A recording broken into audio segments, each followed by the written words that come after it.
Oh, Justin could be a lawyer. Church for Pemba, the New Patriotic Party. Osabe Kose Party, no. One I see him, no. And so, and when you man in the modern Bawama Party, no. Now, Omontuno Swaba. So clearly, Osako for re-elect, you know, or still Justin Kodua. Lawyer, na BBI Boko Party, nim. My medas, na mafa kunya weso. Achia ashefo no pay almost e Adom TV na machia ososo na ko padum me ho ye pa bibia so ye edana kwam nkwane ahode wo de aseda na ese de manyame ti bibia e boko pa. Well, but why has it been so difficult for us to get copies of the Okwe report? Why? Na ma muso wasoma na Kosibutri report on saka NDC for Kosibutri report. Yeah, no pay any questions. I'm not ending well. All the master, I'm not ending. And I put what here. But that was the report. Amujina so amudoye reform. See, it would have been fair for all Ghanaians to analyze Mujina so amudoye. Nankai because oh, they had it's not the best because we are a potential government in waiting, and the report is it not a public document or it should not be? There be. It's in a public for the party. Yeah, for party and a party no crano. No biana a bit me. Oh my, the Nasset Chani Titia. Amayoko Cassette is NPP. Yakwabatu near Wabem. Na Yahweh, a Juma ye in a near Shase ye bidding kunim. Yakoyan kunim diamba. And tea. Oshe ye see do you lose 2 years. And I Oshe vote margin between ye and NDC. Abaya, that's NDC partner. A major concern. Emma Yina Ghana for no more Makumedi NPP NH. And then I said, Abidjoko Tinase, no Mubusa, no Mushim, no more call Ghana for nine in an Omoko share at the Contia NPP. Yendim kunim nkuku sei ebaye adwuma committee no ye no ejina fa pembe miensa edikan omo ye ehun ade pote pa esiya atosu mienu omo ye ama ya hwe nye wa abem aban ne party hun sensem because oman onye me ya adwen se party bia wa bema aban hyehyɛ sɛ ebekoyo sɛ nkoyo benya sonsanso wo party no so ɛna toso miensa ye koye nim no de ne yesi ye sɛ be ya mfonso esi ye normal bia ankoyi no ebi ntimi ensi bi sɛ bi ebe nwanwa sɛ party a wo elections ɛna sɛ bia wo ye aban government and the okoye investigation committee of inquiry bia we are o magana for hu say any aban asem ne yeka but o party a o kwa akensie de ene won kwa na akọ oni opponents oni NDC for na ekọ oni other parties nya na ekọ to man pa busia pa say o free say o opponent ehun sinto o opponent ehun hyehyɛ ya o de ye e de address o sinto na emwa that's the justification. What the trouble? That's only what say will be bia. And today here ne say adia committee na aye no e betu hanamo. Committee ne ka assemble. Say in the past ne tete several review committees. The Safamafo committee report a year after 2020 elections no. Heyman's report after 2009. The Omakana said, do na ya fine eduma. And to this time, the here party to say, that's all the better about it. Name who take steps say and seminar what reporting, you know, or the bay eduma.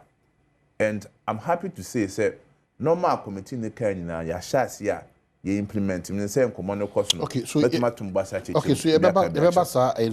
before your conference, you know, was this Ablikuma North contester? A year kissing holding of press conferences to explain the position of the Electoral Commission per your last engagement. Also had another press conference by who reiterated the fact to say the party is not a part of the Ablekuma North. The next day, what we saw was the party being part of that Ablekuma North elections. No, again, the man basa yepe clarity because the BR 70 we need to understand the position of the party. Oma yemeda was fair. Osha party no your constitution. Your layers of authorities. So over national level, first layer the steering committee, and no national officers kakrebi, and the leader of parliament, chairman of council of elders, and a president. You are Bema. Then what about national executive committee, and no doors kakra, and also national officers, regional chairpersons, ekaho, parliament, sector committees, omoye observers were here. Now, what's your former national chairman, former general secretary? So, what's your opinion for what national executive committee now? O Kambo my bedroom be about 40. And so now about national council. National council no so steering committee neck omunya kabo. So these are the various layers. Yes, and sana regional reps, region be a constituency 5 be a nipa bako. It will depend on number of constituencies or region. Omunya be ka ho. External branches near can no twem be almost 100 and something. Yes, ipoku na party no mra e dey tumi ahye nsa. Say decision making of the party say drew an hwehwe etut agina bi say kwan say fa so. Ansa na delegate conference say the kushia no. And no cry be the highest decision making body of the party. Dear this year. Oma ye nya to kroma yakoto aba Ablekuma North. Ebre do say ye beke can resource no. Electoral Commission started collation. Omo ye polling station ni bi na nipa bonifo bi e come offices. Mo Adom TV mu yiye basa e call so ho. Na nkonfo say ballot papers. And nkonfo say pin sheet e say normal bi. Te say ntwa yi. Nti ma Electoral Commission je adwuma na no mo ye no. I'm NPP the call say that time na ka constituency be 4 or 5. Techiman South, Okaikwe Central, Tema Central, Nsawam Adridri. Echom Dombeka ho. Domi Kwabenya ene Ablekuma North. Say ye wie na Electoral Commission atiada. To court and share Electoral Commission en wie sa collation ni ntimi hu nipa odi nkunim or sa constituency no. Eme yetimi ye nyina e ma be ka Ablekuma North. Ablekuma North 281 polling stations now with the special voting count 281. Back and forth mrenti eme koye ya ma eka 3 polling stations. Eka 3 polling stations no. And I start to koda because they be Electoral Commission yes one ya na nipa boni fo akọ ma cause distraction. E start where you Adam Pare happen so. Ema ye bo na say one fast police for mbra. Ko the Electoral Commission for here na say omunya bambo. Because you Adam Pare happen so. Ka o ma police for koya. Can I say bia kaka 3 police stations nempo. Kewi Ablekuma North no. Ami agese to bibia ko ewi. Sa no want manya NDC amayi ni free ho. Yewra you no buy. The same thing. On so amfa bambo fo anko. Be 3 months ye to a won koda. Ye ko share wo Electoral Commission wa. Electoral Commission e confirm aka 3 polling stations. NDC force dey be omo ntiase. Omo dey omo pese koye rerun or some polling stations wo. Electoral Commission dey be etim koye rerun. Ade ne ye mana be ka 3 no. Mo agent for you. Is that what the Electoral Commission said? Oh yes. On several meetings you know omo ye. To the extent say the true carta come on 3 June. Ebusa Electoral Commission said if say current update, in current update on Ablekuma North. Emma omo true carta breme. E can say omo de aka 3 polling stations pe no omo wi. Na omo hwe say Ghana police for edi bambo ememo omo. Ene pe na aka. Emma me true carta ma Ghana police for emmo so ka say I didn't know my ready now. They have been served of a notice say NDC for the assembly court NDC for so court omo ebe cite contempt of court. That was Ghana police. My Dr. Bosman called parliament ekwaji to me say aka 3 polling stations. And see now you want no free meeting 1st July you koya after the 3 polling stations no akwa ko do 19 and the buso say there ba some I almost say omo presiding officers do ha oma am verify pin sheeter your parties in the buy and this can copy parties in the buy and that's but say ma wo kan dey na ebi kwansi da won ka say mo da say aka 19 enti ye dey gituma enye oma he dey enwan say in previous meetings ya electoral commission wa insist say aka 3 polling stations no ekone produce ekwe statement na this focus on plan so side ya yentu meeting in sheda near Sambra bi enti then na asesa first time we be catch say aka 19 police stations say kwa run ka yesi enti asia ka said the man this for audience no ka utu meeting in sheda say yen kwadwe no ne dey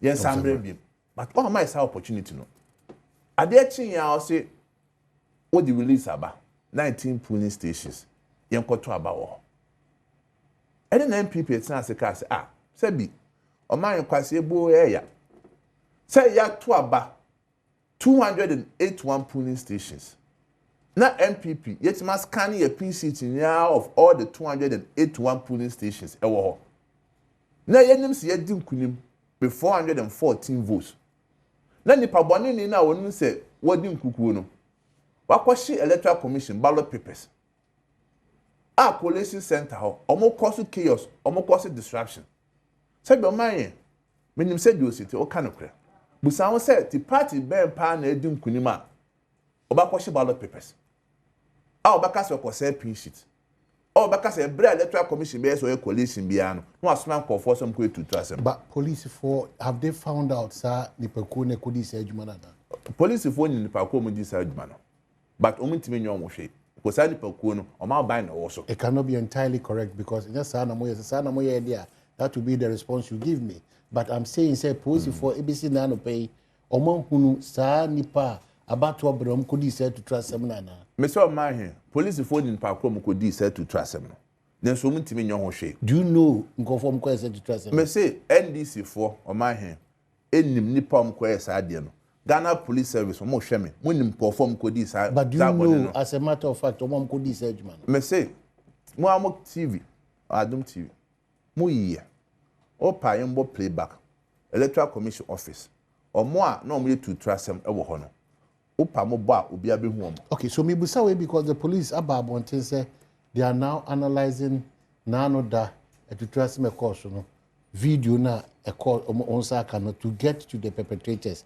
It's a mebusa say you see enu sad de no say be ye adwuma say nya adwuma de ejama yura you woni ne police for because question abusa ye omo she ballot papers e wa Blukmanov omo na omo do to asem e wa collation center as far back as January when eba February nyina no obi busa say there na esi omo asem Blukmanov dey talk 2 weeks ago ya but before 2 weeks no there na esi to man me ba man anu si wo ho no until it says there be it will be a dangerous precedent on the part of New Patriotic Party. Any Ghana's democracy say you better for the electoral commission area because what it means is say we are glorifying disruption and chaos. And to say 2028. So my oceana will lose constituency be now free so wunya. Not yes. O ko be bia ballot papers won akose no. Electoral commission office na benya no asort wo bu omo anu apamo omo say pin sheet na benya no atete because at the end of the day no you be see an say we say ade enkoto aba no foforo and that's the kind of precedent the electoral commission set until at times na say there be apako 70 NPP 1992 ye koto aba ye hu say there be aba na ne ndi yeye no parliament ni akwa ya mbokote ye bokote ye let's keep go for brain yes e share no ma me ba 96 ye call 2012 election petition Ghana for nyina hu ya asema ye de call ye pin sheet ye de call evidence ye de call ye no Ghana for nyina hu sa asema ye ka na nyina so wo so empo kra ye butia ye kra no e ma yes aye hu ye adwuma 2016 about to no It is the end anamo ye to ne say ye to anamo a mama Ghana fo nyina hu mama party ne hu say na electoral commission dey afa so enti empo kra ne court kra ne ye ndi nkunim kra say bi abeye say bi atwa to a Ghana fo hu say sa no ma we ne course enti esi gina ya say ye nko parliamentary candidate party ni si gina ye yes esi gina parliamentary candidate awo o committee no bi nya no kasai echichire mu oti ase in the press conference kra ye koye no office o Abdulkumanof. It's Wednesday me track out my electoral commission for say sort of man for yanka Abdulkumanof no. The metia ne say your candidate enam radio so a worker say obeko.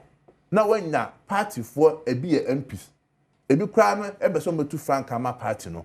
So oh yes ye nyina ye ko Abdulkumanof for. Na sabi o mati esimu ye campaign. I say what two bafo say men kwa bontin kodi agro. No kodi agro na o mahen oba na obi kuna se ye bu oba no. Obetime yiwani. Enti e ma party for no reaction say o mote say nkofo ko no. E ma nipa bebre na so ye de ekoye because at that point in there everyone so much defy the directive of the party. Ewi ye nya no ha. Ye emergency national council meeting. Saturday no o man so unim say that titie na me say me buafu party for fanchem said that you can't do that. Say party of NPP stature National Executive Committee are taking decision say ye nko now wo parliamentary candidate what yes mu say okoye campaign oba so chair so party na say on who stake it and na obey parliamentary candidate any more aspirants amo aspirant mo nya aspirant po mo press ba be party na nim no esabe na mutwa etu won na china no be di party na nim na structures na wo ho one undermine structures na ebe na party na is strong or that dey make asapa aka cho mo say it was wrong for all of them to have contributed financial support to Akuya enti e kan ya NPP asem ya oh na hwe o dey Akuya kasana obe pacho so wa nye ni ye na stress ne ho na ye cost no feel say that's no it was wrong.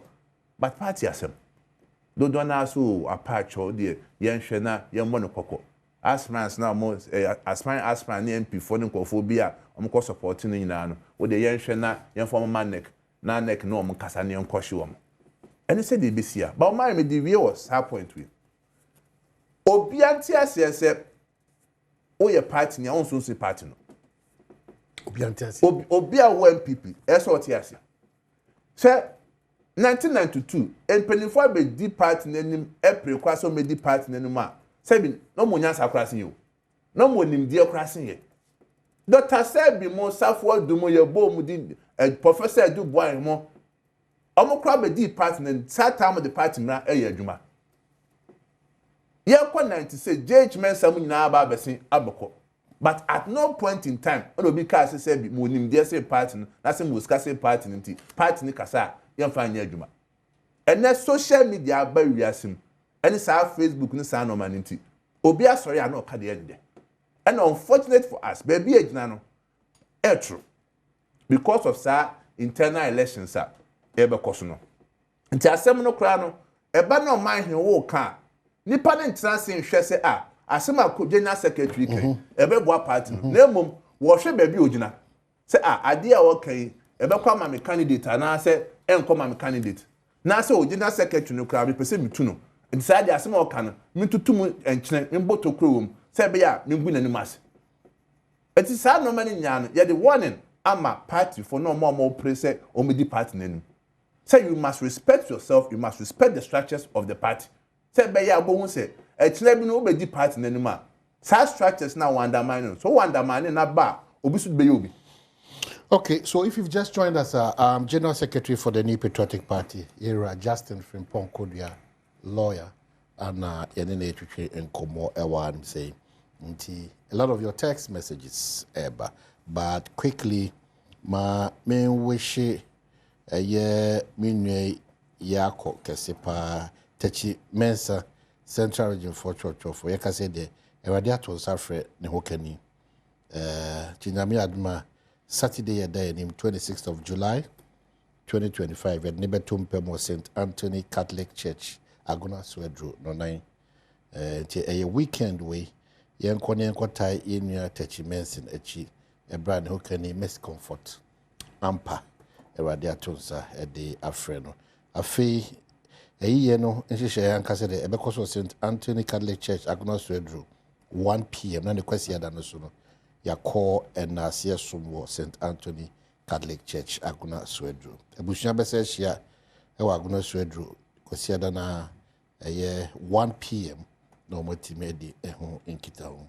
Dr. Engineer Nana Twata, Doc, a long one, but I'll have to read it. Good morning, Omahini. Permit me to say thank you to General Secretary and his team and the Conference Planning Committee for a fantastic conference last weekend. We are on course. Let's remember, after every disaster, whether natural or human, 3 hours come to play: response, recover, rebuilding.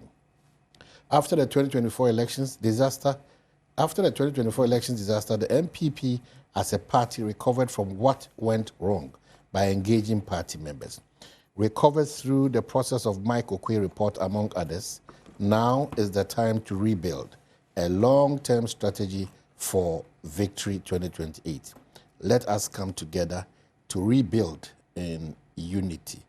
And Abrewa, MPP Communications Team member, OPK, all of you are a lot of the text messages, so I'll read it. And this one says, good morning, Omahini. Do you know that Dr. Baumia's flyer was removed amongst the flyers of the rest of the former leaders of the party? This was because of supporters of some of the will be deliberately took and created the impression on social media that he was being favored to end that mischief. Dr. Baumia agreed to have his flyer removed. Kwame Ejasante, I don't know, should do we a day about. General, so 16th was the day, is that correct? Was it 16th? Saturday, July. Yeah, Saturday, Legon. And I'm Kodi Juma. The end, I'm 54, and I'm 4 and I'm be film. And I said, maybe 54, and if don't imagine Chrekoe. So 1% such like about one MPP Amanu could one 19th July. 19th July, thank you. And he said, Nana had been Chireno, quite a bit more fast, only Dijma. But just like Dr. Engineer Nana, we congratulate your team because me, I say that from where I stood, how long was he disgruntled, disjointed, and Namai BC Basano.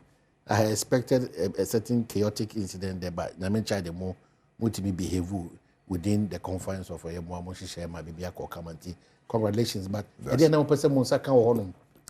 You see, didn't free fallout from era Professor Michael Quay review committee recommendations from the buy.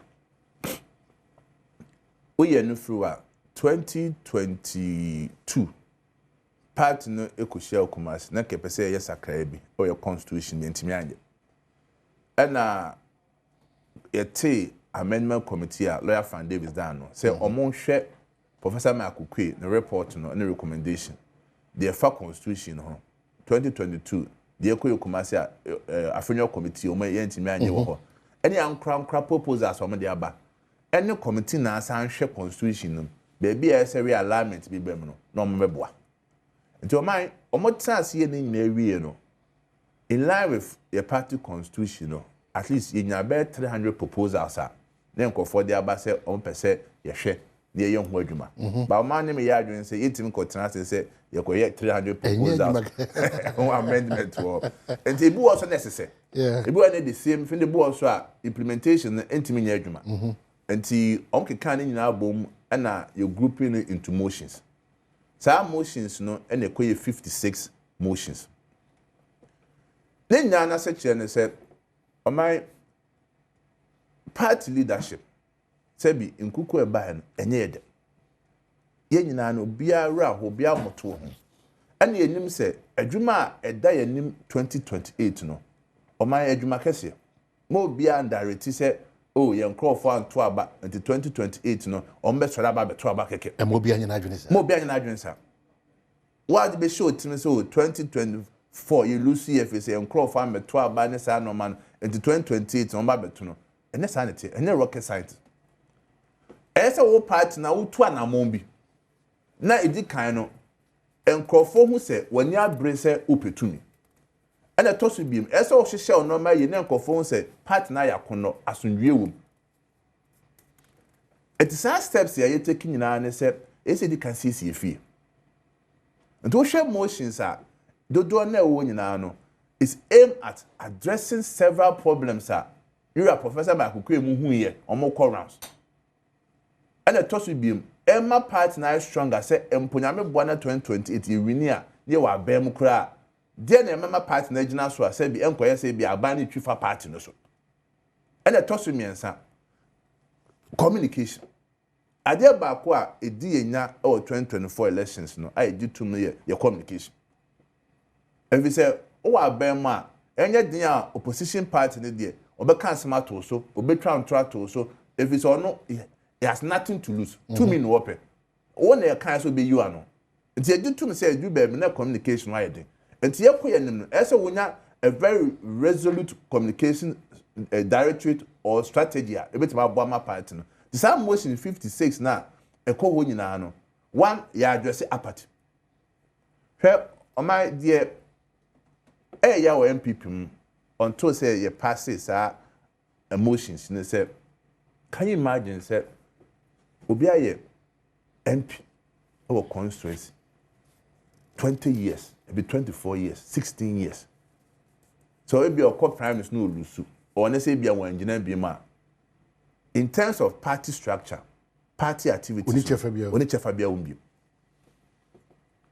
yon kofo bi on be ye constituency executives 92 ne mo dempa constituency bo a enkofo na do musika mo japade bi tonton mo japade na mo de boa bi kwa ware oguye e se na NPP na da makoma so ene ipa kwa ne former constituency officer party ni bibi akra ya friend meka SMB ye koshia disgruntled former executive somewhere in 2024 penny SMB awo kan se jena party no ni endi ni ene NPP mebusu am kwa kan NPP asema na ebuofu ebi say me obi an say former chairman ekrom ha me na me the NPP ko ho na so me nya chairman BMT NPP for kra ba me krom akra ebe meeting kwa mbo mama ne na mebusu afọ sere me so roku kra o mu twi kra o mu frem me kra say opani so bra betwi bi enti sa mpanifo ne nkofo bebra o mu party mo tedai no ene if some motions ya dia tum say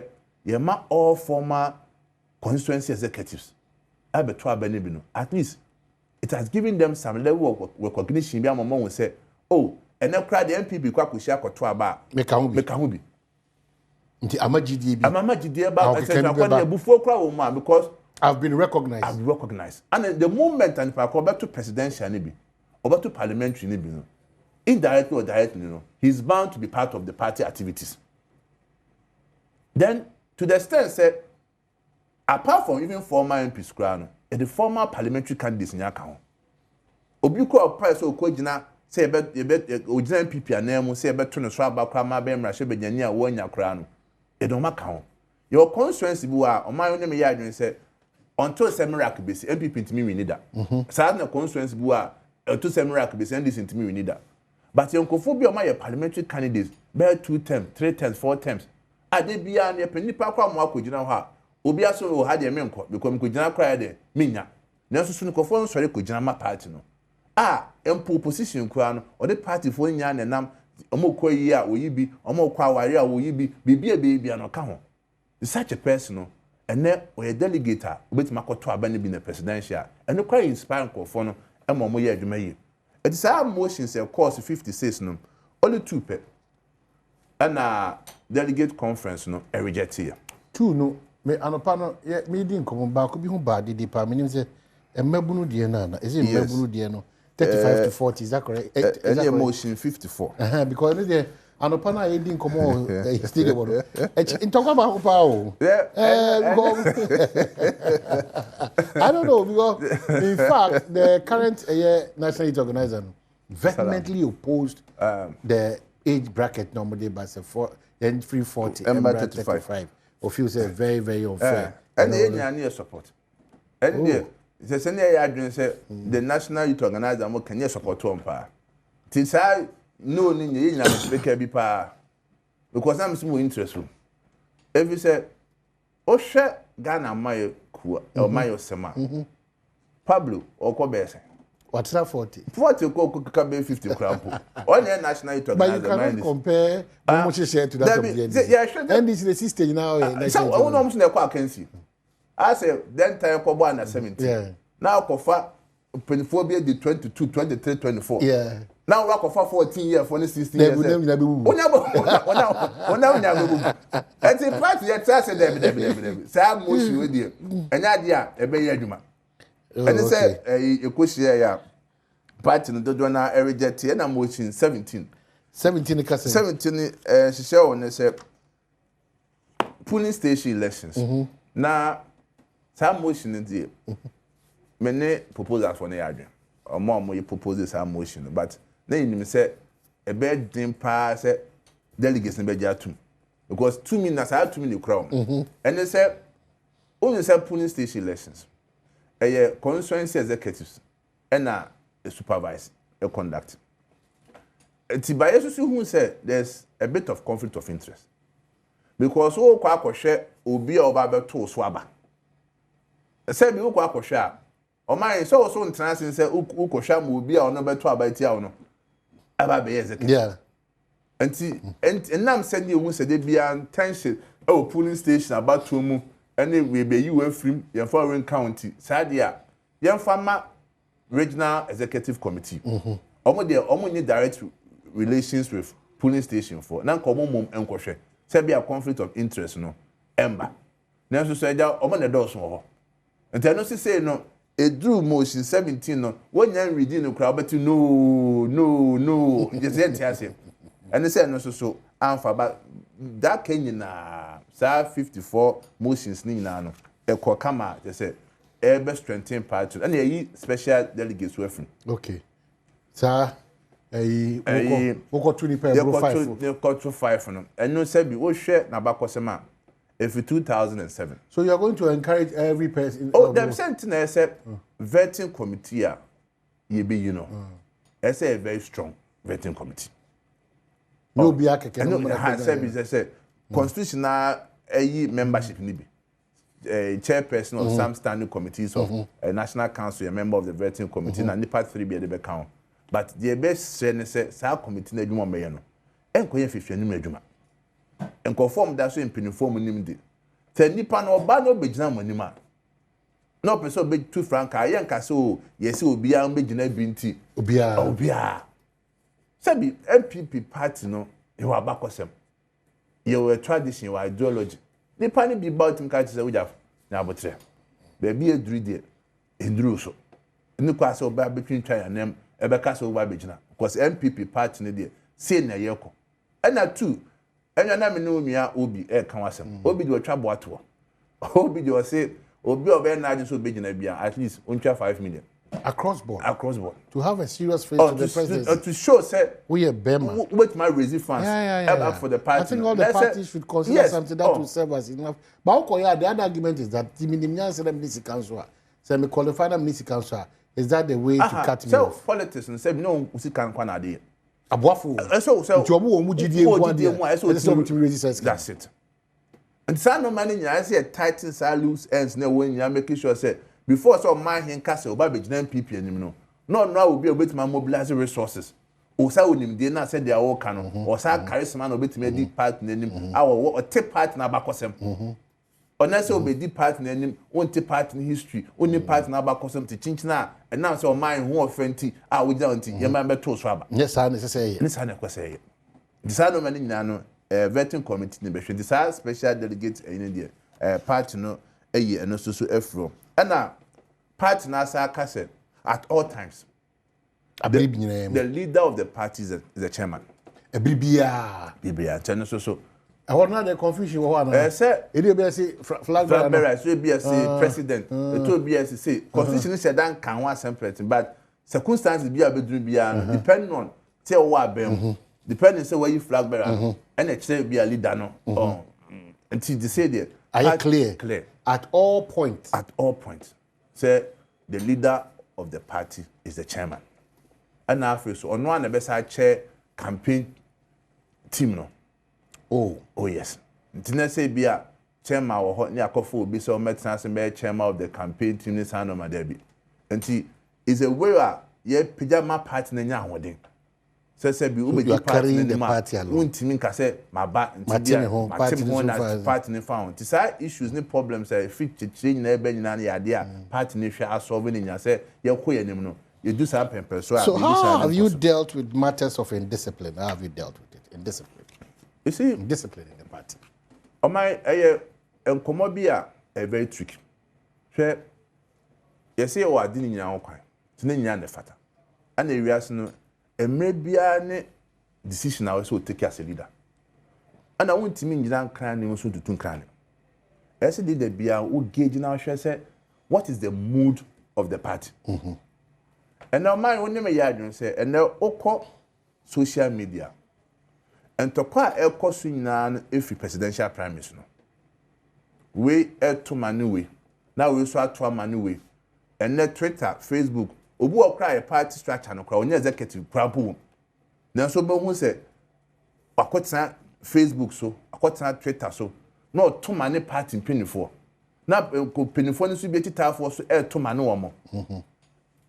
Yon komo bebre ni nkofo bebre ha ya from more them no makasa but then because of say mbabon things bia nipa ehu ena o ka se o man hene akoyisi o frɛ o man hene pe then obi it was aha ena Dominic Grasso koyisi ana Dominic de on kan wanse o koye Dominic nas adina Kodua so akoyisi on kan wanse because eneno many of our people are not being rational.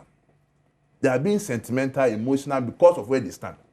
There are so many background now can in your innocent and clear mind to be a discipline of mind, you know. A man for case or mind hijna way chinti ena oyenesa. Then trivial issues no be akofaba. I said na no be class to say ebia obi de na oye no mind he de no. Enyepe. Now so because of baby Adrian Air Trinity Enkophobia umakwa extreme, you don't mind this man committee no, and the disciplinary committee na year oduma. But on my what I can assure you is it's because of that a normal way nya e cost nyina no our party leadership we say nipa no dos we ka say we ye say asundue baba party no discipline make me we ni pepper year per year sa elections na friend presidential prime minister no yenyi free on them. Every say in the past no ka samri ka be attention power a polling station elections like ebe kone constituency elections no be to some extent ye national officers elections no ka presidential no quite kindru ho 2020 to abewi aye be presidential prime minister a unity getting towards 2022-2023 for the first 2 years 21-22 in there. Now, one said, "I said anyhow." The party need to mean now soon be a polling station elections. A be in your album to a crown sana presidential prime minister ever. By 2024, dynamics in your pet. You're 2 about December 7th, and as a appropriate a chassis. And they say, we are penny now with the party at this time. You need to be very measured. You need to be very tactful. Say, one to boasia, obese party no. I see. One to boasia, now in your hurry, or man yakokase, or man yakoyese, because okoka or man has sense siano. The teacher for Becas, we won't be original. Until now we see. And now, remember one yet to me, yes, our presidential prime minister in we. Ye, we are. Say it out for the way yachi, who yachin yan. Sana may be no. Okay, so there was one proposal of a suspension matter as a base, no? Is the constituency in Timmy, the bad disciplinary committee? Yes. And Sana, I don't know to Mujitum.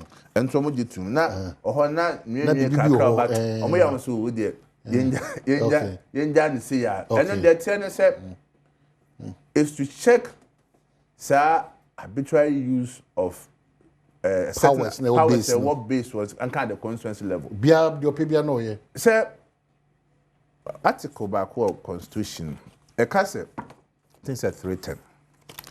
A cabby before so obi anya asem na nipa kro no eso otwena so na the chene say oba article 3 737 or say suspension of a member. A member may be suspended from membership of the party or holding any office in the party pending an inquiry into his or her conduct by the disciplinary committee. Okay. Say, obi a born no party, ususu obi a born no party no ma. Utimi e suspending no, otwene sinsan. And some kra na yeti na sem. Oti ase. Na sa cross no, party executive no bi abuse. And I say, oh, my here, I am women or my yakwe bibi. Co-suspension. I brought this very committee for about 2 months, 3 months, near free. The boy crowd 1 year, no more free and car seminal. Move our suspended, also so I in tea, was some more. It is sad no man in the castle there. Okay. Sad, yeah, sad to me now, open to suspend the panel. You have my disciplinary committee phone. And say, o refer the pakwan say bia Kodua koyebone this man committee mu hwehwe na asem na then na this man committee case oh there's a primary facie case asem na ye kan emodu decide ya Kodua twen ho nye nka asem ni wi decide to me na ko this man committee for no ensem dan say ebe executive for na say bi o me suspend no bi na this man committee so entimi nka ho Justin Frimpong Kodua general secretary for the New Patriotic Party after our conference na and happy birthday to our own sweet Madame Christiana Awuni. And then I would do our dawa when you make Christiana Awuni actress, kama, Ghana, Hanimsi, and beyond. Patrol friend, wish her, very important, wish her a happy birthday. Na kacheno, inquanshasem, na onusu hunse or adofosum kukram. Na masaka said, Joy News Habitat, fair no. Second clinic in Basso Adoma, the 25th of July to Sunday, 27th of July, our EcoBank branch in our Tema Community 7 traffic light, no, Hona Ebeko so Wana, as I say, Virtual Security Africa, security for all, safety and home solutions. You think of a door, we have it. Superlock Technologies Limited, you deserve the best. DPS Pipes, connecting you to life. Elegant Homes and General Construction Limited, where quality meets value. Gold Key Properties, transforming the landscape. Ayuda, Ghana's #1 services. Abako services Bebre. Special Gardens, Memorable Living, DBS Industries Limited. We truly are your roof experts, door masters, the best indoors. Lesh Fortune Limited, unleashing luxury with perfection, one space at a time. LandlordAfrica.com, bringing the real estate industry to your doorstep. The builders market. Bathroom, get it right. Right House Energy Limited, let's build smarter energy together. Matters in solar installation. Syntex tank, a strong, a tough, Interplast. We make sure water reaches you, even space. Yobent Security, doors, protecting lives and properties. Clifton Homes, beautiful homes, wise investment. Western Villas, where dream meets reality. So, Onyame Adoma, that's it. On the 25th, this Friday to the 27th of July, our EcoBank branch, the Tema Community 7 traffic. Messages getting through here. Says that, good morning, Omahini, please, Secretary for us, after presidential primary election, are we coming back to start from polling station or what? Nana Mpensenpensenmu, General Secretary, also what? Okay, so if party chairman is to church campaign, then national executive should not appear to support a particular candidate or say a champion. So I know the way the ABBA. This was somebody. Good morning. I want to ask the General Secretary this question. Sunyani East constituency did not take part in the last ended presidential primaries because of the injunction on the purported delegates album, and subsequently the party agreed with the court. In fact, there has not been any recognition of the party from polling station level to the constituency level since 2022.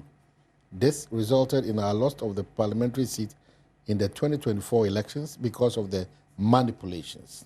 Now, with these top-down presidential primaries, which album is the Sunyani East constituency going to use?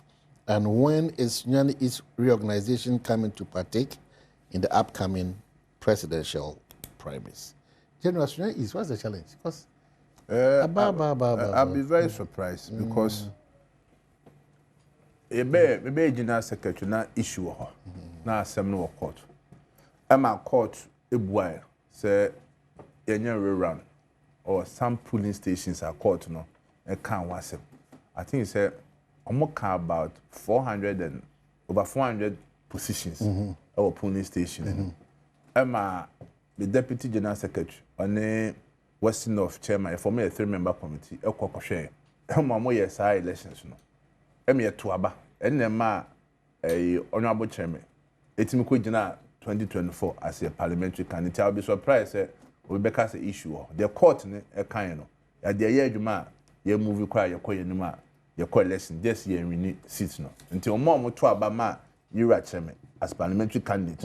E won sa abon no and a be issue. Then obi su bisa about chairman the education show site so. Many nipa kwani yadwe. I think it should open the scope way of influence in the party. I've always maintained that position. Say, officers of the party there, and you can say, Okodi aspirant BH.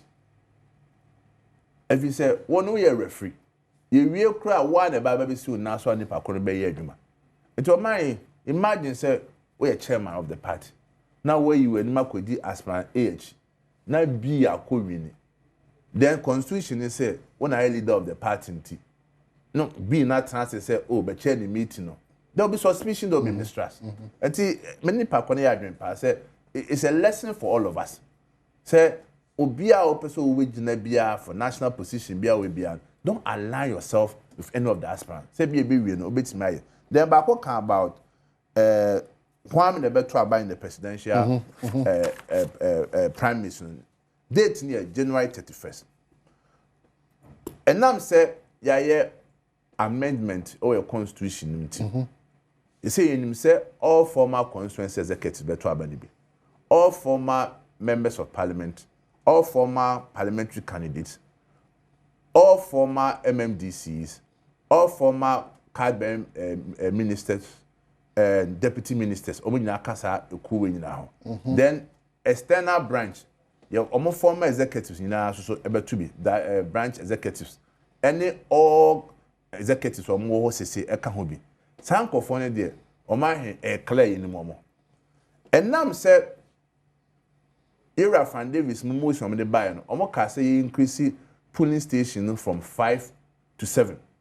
Electoral area encore from 1 to 5. Now, the positions be able count say electoral affairs abeka PWD coordinator abeka ho baby we legal officers abeka nyina no asesa na mo constitution bia wo ya it will be a friend transitional provisions or transitional clause and now we share motions are on transitional provisions are it's here for some materials me put kakra bi masade abetwi Era Fan Davis can say or say the term of office or tenure of office holders in the party from polling station to national level has not expired. Accordingly, the prospective members who are to be afforded the right to form part of the structure offices at various levels by election shall have their right held in abeyance until upon the expiration of the tenure of the incumbent office holders. Therefore, for the avoidance of doubt, the effective date for new amendments relating to additions to polling station executives, electoral area Executive Committee, Constituency Executive Committee, Regional Executive Committee, National Executive Committee shall be 1st February 2026 after the 31st 2026 presidential primaries.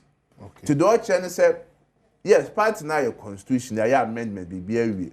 Name some call for is out 2 number 5 no, 4 number 1 electoral area, and additions ni na no. And now say current executives or tenure of office no and so yenti momo de mo right to accrue in February ya to abawi na ya ba be foforo no oho na mo right ba accrue because say me executive it can't truncate my tenure of office me brain so bia and to say decision bia party be take within some membrane so bia I have every right to take part in it. Okay. And to say any chichemu a e wo ho. Okay. To say no efa omo additional executive. Then Now go for about top down, excess bottom up, no. Dear nature. The church and say, yeah, constitution, yeah, Article 13, no, Emma National Council, the right to fix date for presidential primaries. Idea National Council, General so more can say, presidential primaries, no, and no, it stands on its own. Until about to abandon January 31st, year. Then party echo back to the normal year where say about two polling station. Nearby electoral area, nearby constituency, nearby region, and sign up by national. And then the constitution kind of clear. Say we have polling station less than we are within 4 weeks, no. That's all best electoral area, that's all your constituency or timelines. I should just say the case per second, yet, sir officers no top down one. It means that a Kawamende, sir, commissioning in our womb until a tail for any party for Montier. It's only the presidential no and year 21st. Say two presidential we are. You better said the 2 elections now from polling station Elko. Then Obi Busa question said, Argentina Titinano, the be a presidential and last. Now we know Abbey first. Fair or mine. Make no man be no man means. Situations now say a bra 1992, 96, a barber pim even 2020. Or my own me arguments and yepe. Completely. Times have changed. And I feel so. What coalitions? Say be what lose bear 2.1 million votes. Say 2.1 million votes. A coin abe fast wa. Obet me a year 1 year juma. I'm more saying say 2.1 million votes no. O man we have time pa. And now idea obet me say may train a delay. I'm at 2027 be and as my presidential primary. That's say may try and no now. And then the Ghana for near she say NPP be na can before. Then there were parties in the action say Saturday na a super coffin. That's to be trapped. And in the wisdom of National Council, and the idea to say, Yana presidential prime minister in term. Say be a nipa obedient kunimino. On the party in the bet must start sa reconciliation in term. Any engagement no more say be tate or monaso or more woeful, maybe so cushy and conforming or my sad 2.5 years in a pa. Because 2.1 million votes is not a joke. And it won't mean yet things in the old ways. Now expect say you do a catch up. Every man ye BT NDC 1 million votes in 2016. Say they say me sit down. Yeah. And I was sure it took NDC 8 years. And Sakran and won't me over 10 is 1 million votes no. And say oh first I acknowledge now. It means here what you may. And yes say an amount to BBR. Then finally, at the country National Council said Jina Musaka said Sa current Adom is good and fit for purpose. Say, bit matter to presidential and say, every year, yes, Adom we know. Sabra not year Kennedy, same year about me, same be an asman, be a same being. Did not some crowd ha, never polling station in constituency level. O my mamma Busasimo. And tender, Ocasio Costa tell you polling station elections, sir.